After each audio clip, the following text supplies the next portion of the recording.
Warning, the following topics and opinions being discussed in this episode do not reflect the views of Commonwealth University Bloomsburg or the National Broadcast Society.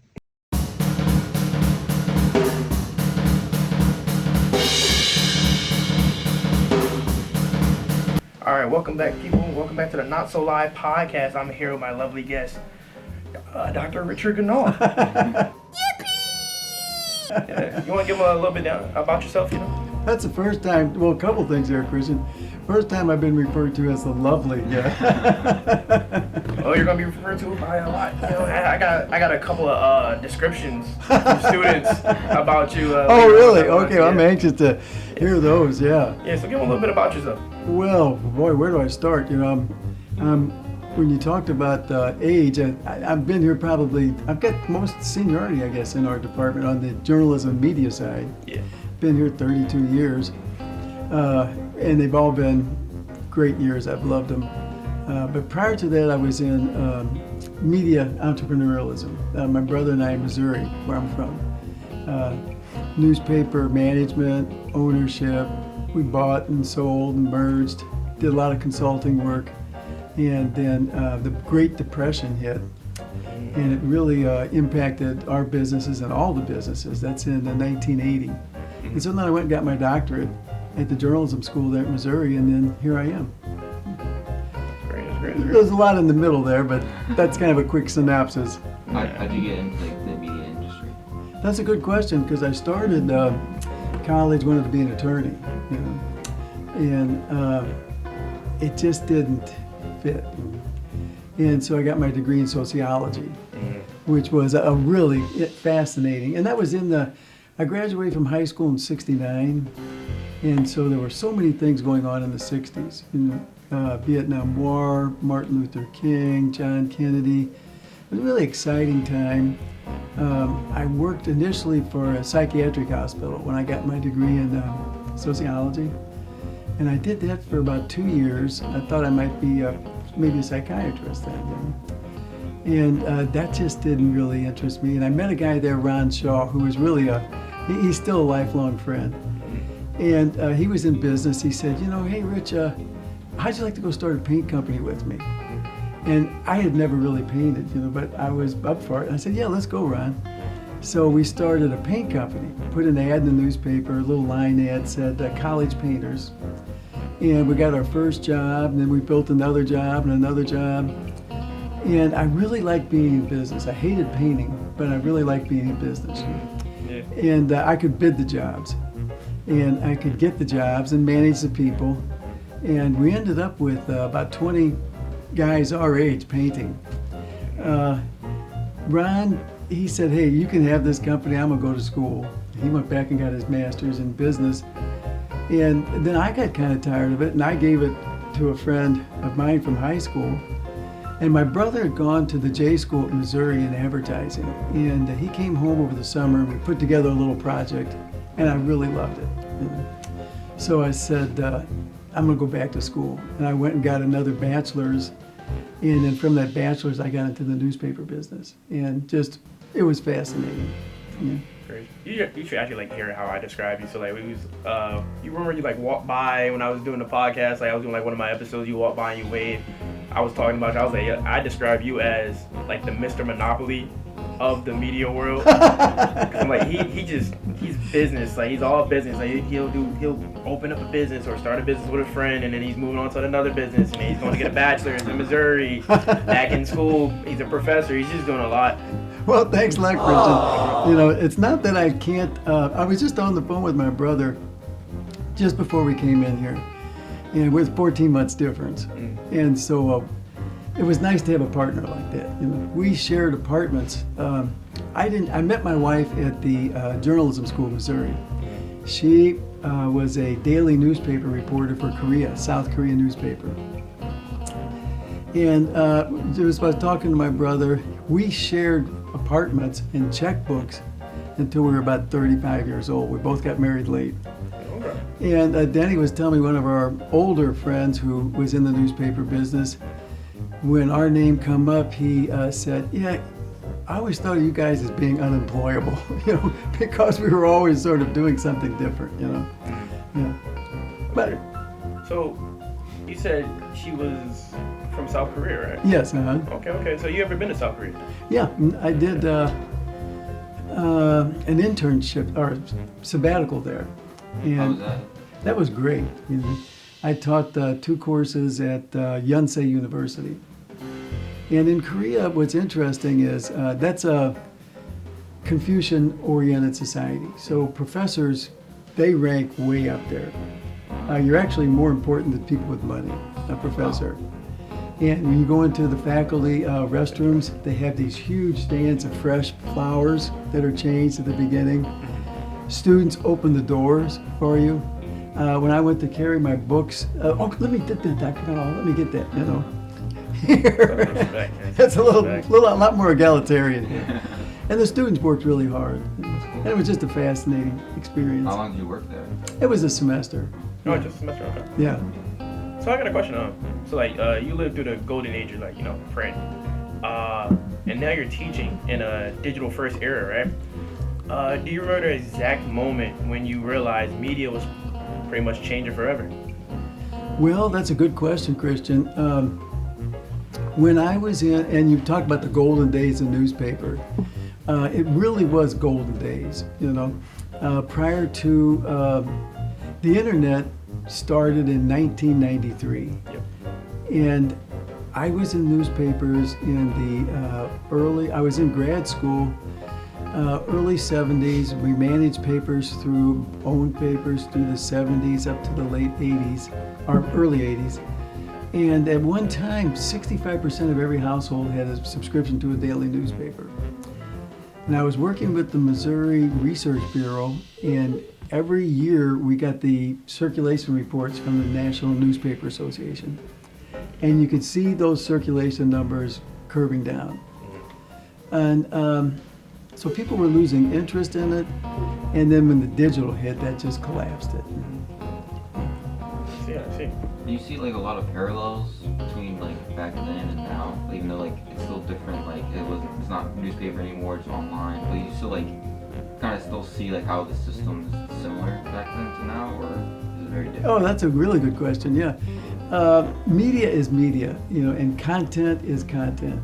And I always teach the very first media theory, Laswell, sender, medium, receiver.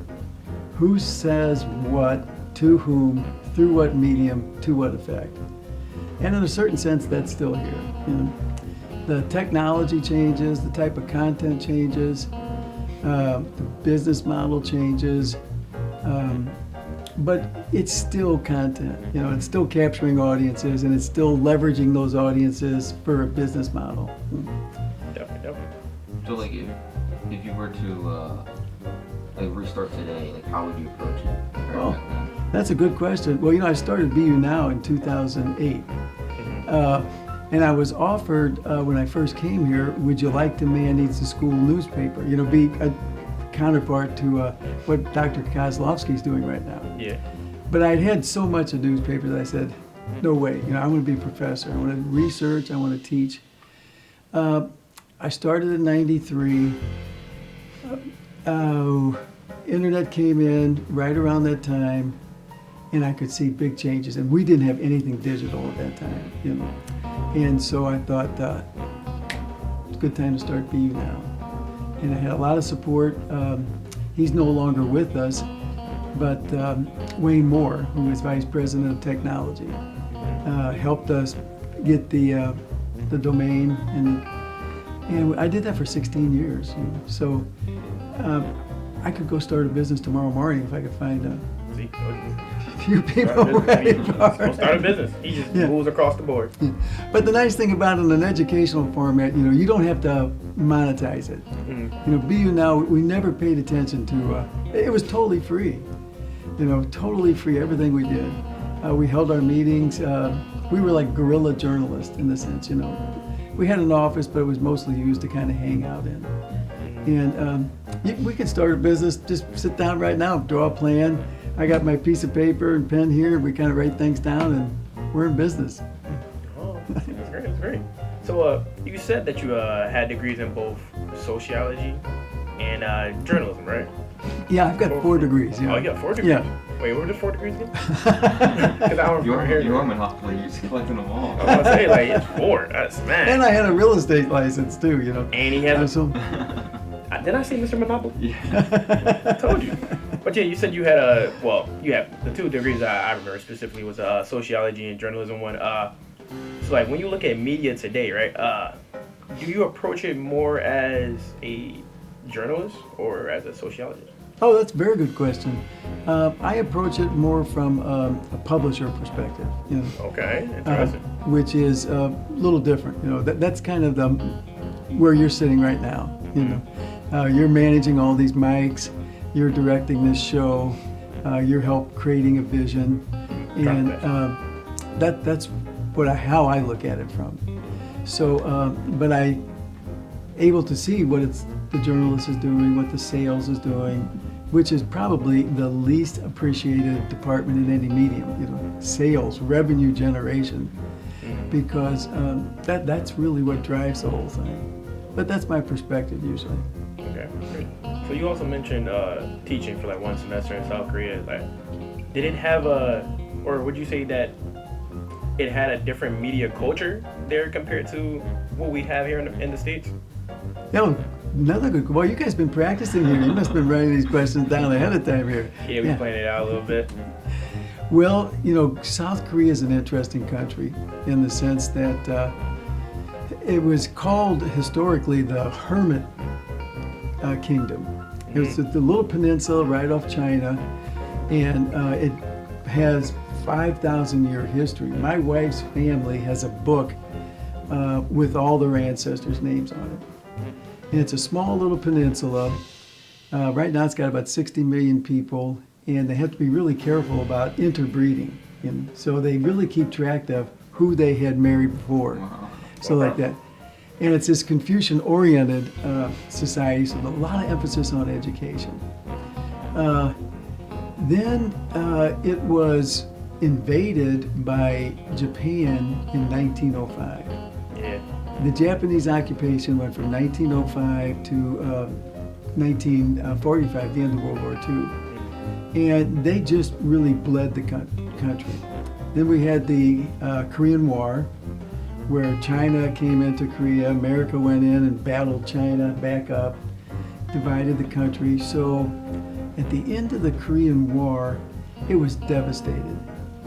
But they had this tradition of education and entrepreneurialism, and they really built themselves up. And they're great modelers. And they were real good friends with the Missouri Journalism School. So my advisor was Korean. We probably had 300 to 600 Korean students at Missouri. Oh. And they have a fiercely independent newspaper system. Okay. And they had at the time, and I think still do, probably a lot faster and more responsive digital system. So the students I had over there, they would have texting contests. They'd hold their phone underneath, and then as the professor, you know, I'd say a sentence, you know, like whatever. And then they would have a contest as to who could text that sentence the quickest without looking at their keyboard. And so it was a little different, you know, technologically. That sounds fun. That sounds Yeah. very fun. So you do know how to speak Korean? Jokum, which means a little bit. A little bit. Yeah. So you learned I'm guessing you learned from your wife and from a little bit of your time being there. Was there like a language barrier somewhat? Oh, yeah. Yeah. A lot of them know English, but it was a big barrier. I can tell you a funny story about that. We have a daughter who, she's 27, not much older than you guys. And she studied Korean, she knows it. And one time we were going on vacation, and my wife was in this conversation, real animated, you know, with somebody on Korean, you know, another Korean woman. And I asked my daughter, who was in the back, says, "Honey, can you understand what she's saying?" She said, "Oh yeah, Dad, totally." I said, "What is she saying?" She's saying, "If I could ditch this guy at the next stop, I would do it." Oh man, that is hilarious. Oh, nice to see that your daughter, she definitely takes some like humor from you. Yeah, she's got a great sense of humor, yeah. So another question. So Did your time being in a different country compared to being in the States, did it change your understanding of how media influences identity and the culture compared to the States and being in Korea? Good question. It made me realize, it forced me to live a different life. Everything's different there. You know, we go up the steps on the right side, they go up the steps on the left side. You know, we emphasize individualism, competition, who's going to be first. They emphasize community, cooperation. Let's get together. But it's a very homogeneous society too. You know, they're all Korean. There are not many differences there. So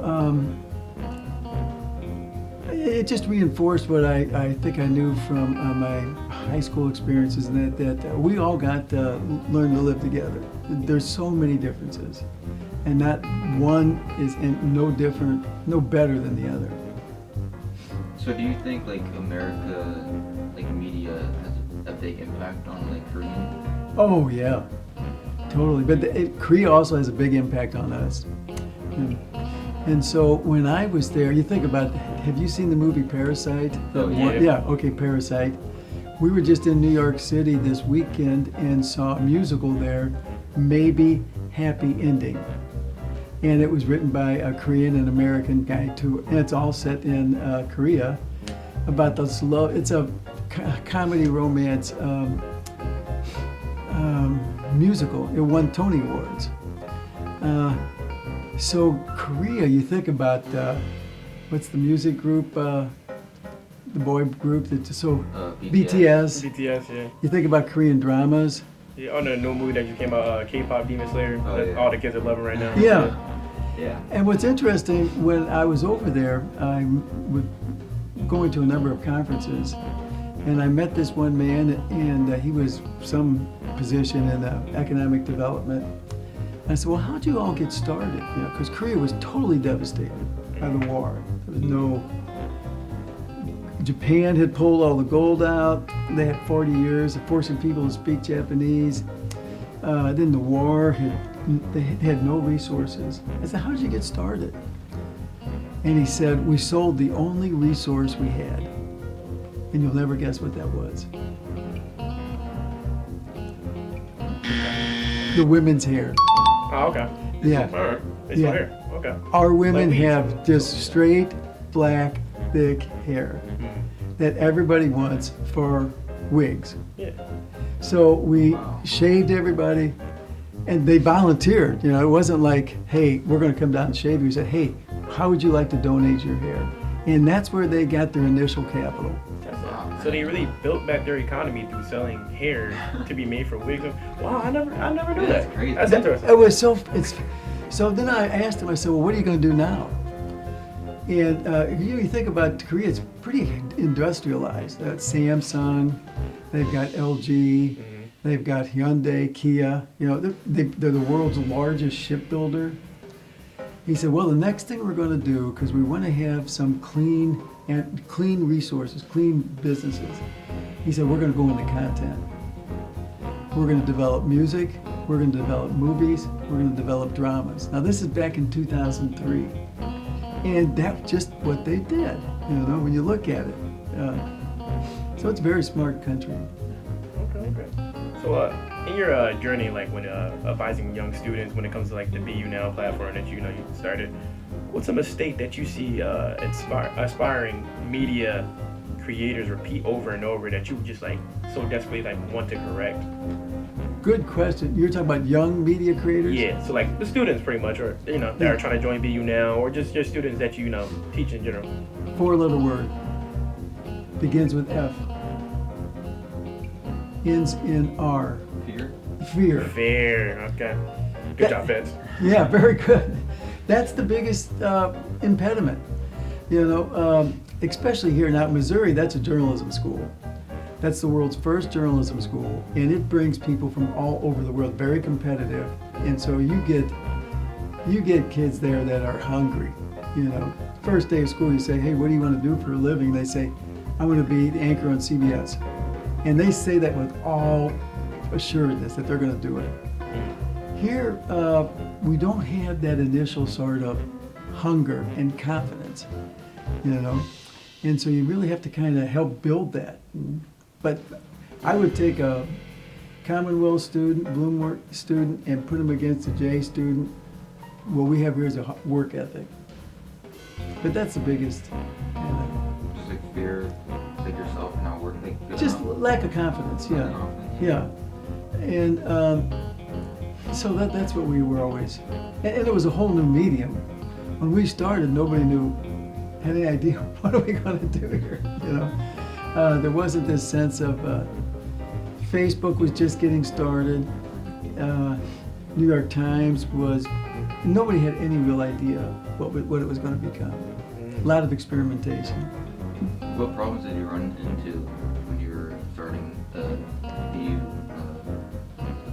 BuNow. BuNow. Yeah, BuNow. Here, I'm gonna hold that up. BuNow. Oh, you got the merch. Is there any way we could acquire the merch? You can plug that in somewhere. Anywhere what? Where can we acquire the BuNow merch? Oh, we don't have any merch anymore. I used to. We're gonna fix that. I can keep talking. This is a lot more intimate this way, isn't it? Yeah, with the lights on. Yeah, and I can even. There we go. Okay, good. Christian knows. He knows this equipment better than anybody on this campus. I got a feeling. Yeah. We used to have a lot of merch, you know. So I've got some things in my office that I'll make sure you two guys get what I have left, some of it. You know, but it's I don't know if they're producing any new merch or now. Oh, so we get limited edition. Yeah, you can. Hey, you're the ones that get it. I'm fine with that. Hey. But so after everything you accomplished, you know what I'm saying? Because you have big accomplishments, a lot of accomplishments. You got 4 degrees, man. That's time. That takes time. So what is one belief that you held early in your career that you may had to get rid of later down the line? The sense of failure. You know, the sense of failure. It was really, and I've had a lot of failures. You know, I've had a lot of failures. And just accepting that. The very first time, I always had this sense that I was raised, you know, we didn't have much at all. But I always had this, there was a sense of optimism. Hey, you can do what you want. You know, you work hard, you can get there. And then the first time I, you know, major failure was really a big learning experience. How did you learn to deal with failure? Yeah, that's a hard, especially if you haven't, you know, had to deal with it before. And so that was the biggest lesson I think I've learned. Did you just have to keep failing and you just got used to it? Yeah, I said, hey, this feels horrible. Maybe I should go do this more often, you know, and get used to it. I mean, it's like jumping in a cold pool. You just eventually just get used to the pool, I guess. Well, you start talking to other people who have failed, you know, because you kind of, you meet people who share similar circumstances. And you realize that, hey, this sense of failure, it's endemic to life. You know, everybody, for every success, there's half a dozen or more failures. And then you kind of just work through that. You know, my mom was a great inspiration. Had my brother as a partner, but it first time around, and then it gets easier, you know? And then you make less mistakes too. You know? Well, we're going to move on to a whole different topic. Yeah. You ever heard of the website Rate My Professor? Yeah, totally. All right. Do you know since you heard of it, do you know your rating on Rate My Professor? I don't know my rating right now, but you know I have looked at it on not a regular basis, but you know when I'm sitting and have nothing to do, and I think I haven't looked at that thing in a couple of years, I'll go back and look at it. Yeah. Well, I'm pretty sure you've probably seen it, obviously. It goes from, it's like out of 5, right? So your rating is a 4.1 out of 5. That's pretty high. How do you feel about that? I'm proud of it, you know. I'm proud of that. I'm proud of what I've done here, not necessarily because of Rate My Professor, but because of what I've learned about being a professor and what I've seen the students do together with me. You know, this has been a great institution. It's really allowed a lot of experimentation. I started BuNow. I started the American Advertising Federation, which we don't have anymore, but we used to compete in the AAF contest in New York City. I started PRSSA. I started the Korean Student Association. I've been chair at one time. I was elected on all the academic committees, promotion, tenure, sabbatical. So I'm getting kind of lost talking about these things. But where do we start on this, Christian? Oh, I was just saying that you're a 4.1 out of 5. Yeah, You so got I'm proud of what I've 89%, done. One ticket again. Yeah, and I'm proud of the relationships I have with students. You know? Mm-hmm. Yeah. That's what a lot of the students who are on Read My Professor, that's what they said. They're just like proud to be around you. So out of those, the rating distribution, because I know you like distributions. You know, you love his research and mass comms. You know, I'm taking that class right now actually. And he's doing really well. Yeah. So out of there, you know, you have 37 out of, I think it is 50, 37 out of 50. Have rated you a 5 all around. Awesome. So oh, wow. That's a good thing. Yeah. That's a very high, statistic right there. Another thing, I just wanted to talk about the student descriptions that they have of you. One description from a student was, he is one of the nicest guys I've ever met. Oh, wow, that's nice. Yeah.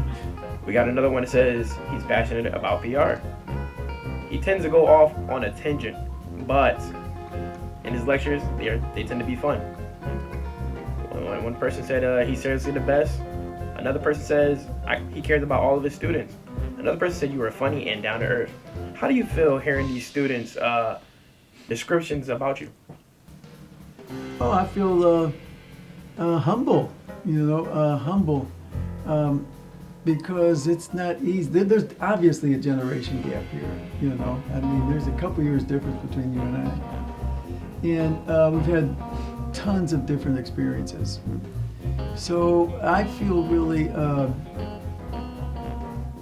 humbled in a lot of ways, that they feel that. That's generally who I am. I'm pretty much out there. I am what I am. I don't think, I think if I were to describe myself, I'd say I'm as authentic as I can be without being just completely, you got to keep a few things, that are behind the veil, so to speak, but I feel really good about that. Humble. That's great to hear. And I would say like the tangent comment. I think it is important just going off on a tangent sometimes, just because then I remember the class and remember the material around it. So I think it's like fun whenever there's like something slightly off topic or related to the topic that's like in the real world or connected to like the generation now. That's a good point, and everything is interconnected at some level. You can take a particular point and you can connect that to a lot of other points. I'll tell you an interesting story. I ran into, I found this student that was, she graduated the year our daughter was born, so that was 1998. And she had transferred here, so we were together for 2 years. And I looked she was my advisee, did an intern. She had some things going on in her family and in my family that we were able to kind of work through. She was a really strong student, very just enthusiastic. And so we ran into each other again. And so we had lunch together just 2 or 3 weeks ago. And she was telling me how much this and that. And I said, well, let me ask you this, do you remember one thing I said in class? And she says, oh, Dr. Ganahl, you're putting me on the spot now. She says, no, honestly, I don't. She said, but what I do remember is that we had a good time and you were genuine. And I kind of learned, it's almost my DNA now. And I thought, well, I can't remember what my best professors said. A few things I do. So those things kind of get, but they just kind of become part of you somehow. Yo, these stories are very interesting, and they're definitely gonna for all the students that watch it, they're definitely gonna take something from that. That's amazing. Well, I got a little game for you before we cut it off. You know what I'm saying? Yeah, sure. Short. Do you know what Mandela effects are? No. Glad to explain it. This is a generation gap here. There's a lot of things I don't know, Christian. Yeah, it's pretty much like a theory. So pretty much what I'm gonna describe it for the viewers too. The Mandela effect is a phenomenon where a large group of people share the same false memory about a past event, detail, or image that differs from what actually is in reality. Yeah. So what I'm going to do now, we're gonna play a little game, right? I have 4 questions, 4 somewhat media-based questions, right? That majority of people think happened, but actually did not. Okay. Well, actually, let me just give a little history about how the Mandela effect even started in the first place. It started from, well, I was in the name, Mandela. It started from Nelson Mandela. How majority of people in the world got his death wrong. So most people thought he died like in a prison cell. One was like 1987, I think. In that neighborhood. Yeah, somewhere. But he actually didn't. He actually died like 12 years later. But for some reason, a lot of people remember him dying in the prison cell. But that's not what happened. So pretty much that's what Nelson Mandela effects are, pretty much. So I'm going to ask you 4 questions, and let's see if you get them right. Oh, are you ready? All right. Wait, am I playing too? You good? Okay. Can I use my Your phone? Siri? Tell me what happened. No, I'm Nah, gonna come on, that'd be cheating. Come on now. But let's see if you remember. You know what I'm saying? Let's put that memory to the test. All right, so we're gonna start with Looney Tunes. I'm pretty sure you watch Looney Tunes growing up, right? Definitely. All right, so here's a Looney Tunes question. Okay. All right. Looney Tunes. Is it spelled Looney Tunes as in Tunes or Looney Tunes as in Toons, as they say in cartoons? As I remember, it's Toons. Yeah. Oh, Yeah. I'll be wrong. It's actually tunes, like music tunes. Oh, really? No Okay. way. See? But No a lot way. of people remember it being tunes, cartoons. I mean, it makes sense. It's Yeah. Looney Tunes, it's a cartoon, it's not music, right? Oh, that was a good one. Okay. Actually, I'm about to say, I love got Mandela me, effect. bro. I love Okay, we're Mandela 0 for 2. We got it. But don't worry, we got 3 more questions. Monopoly.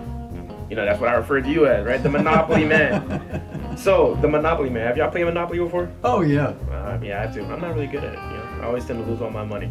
But Monopoly Man, right? The key figure of the box.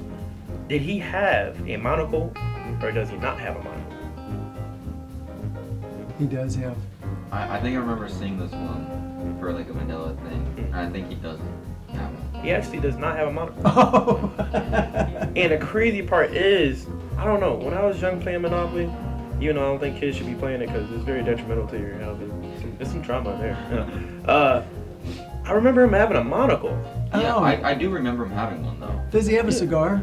No. Oh, I remember the monocle and a cigar. Yeah. See, I remember the monocle, but I think we get it from the other. Was it Pringles? Yeah, probably Pringles and the Peanut Chew. They have monocles, Yeah. and he looks like he would have a monocle. Yeah. Yeah, he should have I a mean, I monocle. imagine him with a monocle. Yeah, We gotta redo that game. We gotta put a monocle on that guy. That's what I'm saying. He needs a monocle. Yeah. It's him. I think of a monocle guy.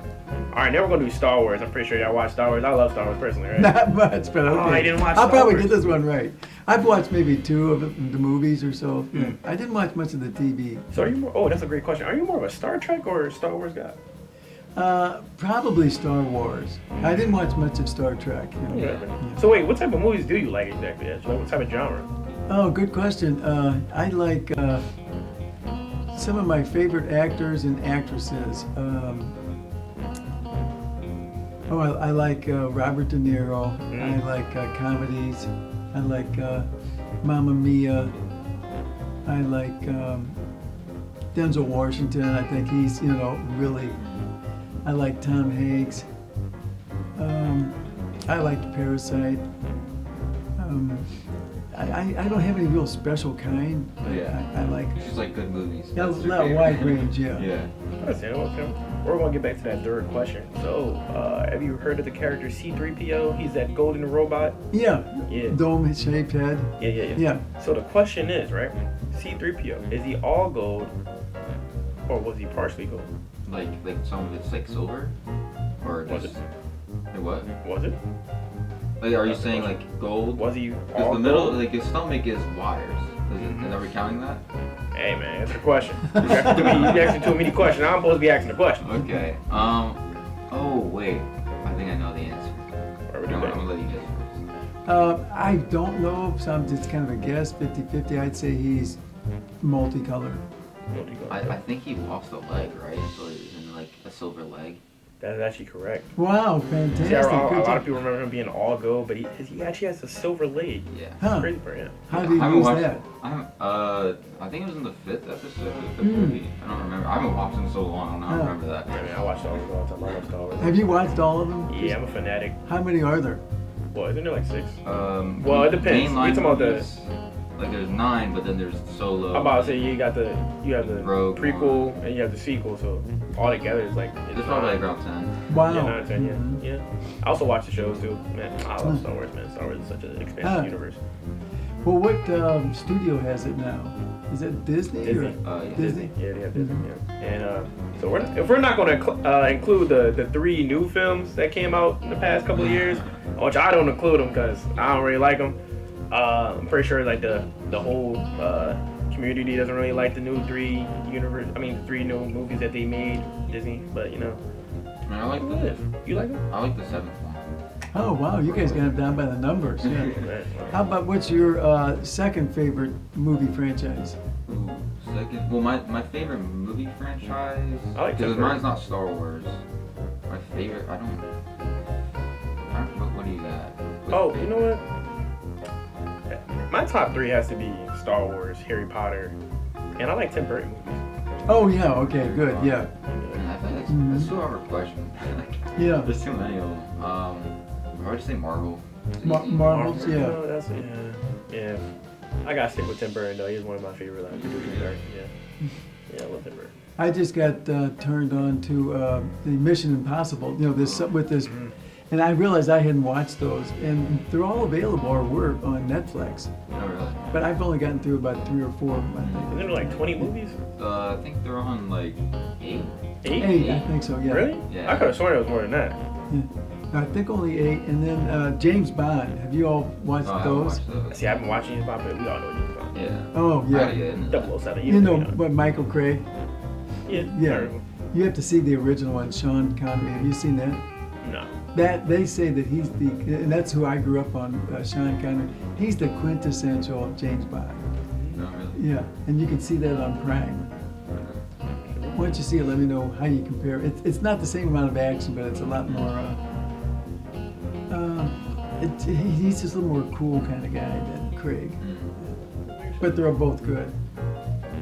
All right, well, we got one more question. This is like the most well-known one. So let me see if y'all get this one. So the most famous line that everybody's heard, even if you know Star Wars or don't know Star Wars, is Luke, I am your father. But there's another depiction of this. It is I am your father. So which one have y'all heard? The Luke, I am your father, or I am your father? I Which think one have y'all heard? to this day I still don't know the actual answer, but I think he says look, right? Instead of Luke, like look, I'm your father. But I'm Dr. Dan. in my Oh, head. wow. In my head, it's Luke. Like it makes more sense. You heard the line before, I'm pretty sure, right? No, I Oh, really? Oh, that's in the multiple forms of media. You know, you got that Family Guy. Not in that context, no. I'm not a Star Wars or a Star Trek kind of guy, so I'm just going to guess and say I'm your father. It was actually I'm your father. Ah, well, okay. Yeah, I see? kind of redeemed myself there Well, on the a last lot two. of people, like, bro, like, people who at least know media, like I said, if you know Star Wars or don't even know Star Wars, a lot of people hear Luke, I am your father, like, that's the most famous, line that we have. But it's never been Luke, I am your father. Does it not say look? No, it's I am your It's father. just I am father. There's no look. Exactly. There's no Luke. There's no No way. Luke, no look. No, I it's don't just, believe you. it's hey, you can go back. Well, who is his father? Who's Darth Vader. Darth Vader. Okay, I was going to guess that. Yeah. Yeah. See, but I don't know. Like I'm a Star Wars fanatic, but apparently it was never Luke, I am your father. It just doesn't seem right. I am your father. Yeah, It's like, a little short. You're missing something. Yeah. Yeah. You think it'd be kind of like of course, Darth Vader's not a huggy kind of guy. Yeah, he definitely. Yeah. No. No. More of a choke you out to strangle you kind of guy. Yeah. Luke, I'm your father. Yeah. So we're gonna end this off. It's getting battery life is kind of running out. Oh, okay. Yeah. So I got one more big closing question for you, and I want to ask this question specifically to you because I feel like this question we can get our viewers can get something out of this question. You know what I'm saying? Probably like a life lesson because like the stories you've been telling so far, they have like a lot of life lesson as morals to them that I feel like anybody can take away pretty much. So my final question, my little closing question I have for you, right, is when you strip away the titles such as doctor, publisher, professor, and just leave Richard, the human being, what drives you to keep showing up in the media world after all these years? Oh, good. To me, I started off in sociology, where you study all the different institutions, education, government, and they're all important. But I think the one that's most integral to a really healthy community. I forget. That light must be on a timer. We're going to have to talk to. There we go. Okay, we can get a stick and kind of hold back, shake it like that. I think the one. And of course, you need businesses, you need banks, you need hospitals, you need all those, but they kind of stand alone. The one institution that brings everybody together is media, journalism. It's the one institution, and it's under tremendous threat right now. It's under tremendous threat. Never before has the leadership been so antagonistic toward media. And there's a balance of power. There's a war going on, in my mind, and I think ultimately media will prevail, but it's a tough time for media. But it's the one institution that has the legal responsibility and right to ask anybody anything about anything that's going on, hold people accountable. And then it can also entertain us, it can divert us, it brings commerce together through advertising. It helps change public policies. You think about smoking, media, informed us, hey, scientists discovered smoking's bad, but media is the one that helped us persuade ourselves, let's quit. So I think media, that's really where all the action is. And I love knowing what's going on. I'm just perpetually curious about everything. And media is that one calling card. I can go in any town and say, hey, I'm a professor of journalism, or I'm a farmer, when I'm the newspaper guy. You can ask anybody anything. And you can, through our newspapers, we've put in sewer systems. One town, the very first town we bought a newspaper in, 900 population in Missouri. It was out in the woods. Historically, when they were first getting started, for entertainment, they'd stand in the middle of the town and throw rocks at each other. They'd have rock fights. That was their form of entertainment. Dodgeball, that's crazy. Yeah, that's Missouri. It's a pretty tough state, That's ever heard, yeah. And then they considered that fun, dodging these rocks and that. But they didn't have a sewer system. And so like right downtown, here was the main street, businesses, and then here were houses. They were flushing their refuse into their backyard because they could not afford some had septic tanks. Hey, through our newspaper, we brought a sewer system there. That was really one of my most proud accomplishments, in the sense of, so media, that's why I love it, because it can really affect change. So, and we all know we need to be getting better all the time as a society. So that's plus it's fun. Yeah, I think it's fun. I love it. It's really fun. The people in media, they're great. They got a high level of integrity, a high level of don't bullshit me. I can tell. They're experts in their field. It's just a wonder. It doesn't pay well for most of the folks in it, but it's just really exciting. It's you don't go there for the money. Yeah, true. Yeah, it's a 24/7 kind of calling. Yeah, I feel like the money tends to come along with your passion for being in media. That's what I like to think. Me personally, I came to school on a business as a business major, switched to media like my second semester. Oh, did you really? Yeah. Yeah, I didn't really like business, and that wasn't me. I didn't like the numbers, so I decided I wanted to do media, and I was always thinking about even though I want to do media, what is the one thing I want to get out of being involved in the media world? And my passion for media stems from the want to have people included. This is why I have a podcast, and this is why I make YouTube videos, and I make my own content, photography and videography. I do promotions for people. It's because I want to make a platform in which my business is myself, and I promote myself, and I promote my character, so that I can give a relatable person to my viewers and people who watch me, so that can feel relatable. You know what I'm saying? And have somebody that they can have an outlet that speaks for them. Because when I was growing up, you know what I'm saying, I had a lot of friends, but I felt a little lonely in a certain aspect, as a man. So I wanted to always like grow up and like help children that felt a little bit lonely in their own aspects. So I wanted to be that that voice for people who feel a little lonely. Yeah. Well, that's a wonderful vision, Christian, and I think you stick with it. If you stick with it, you will do that even more than you are now. And how old are you, can I ask? 22. Yeah, 22. I think back on when I was 22, how little I knew, and but how little I didn't care. I just kept pushing.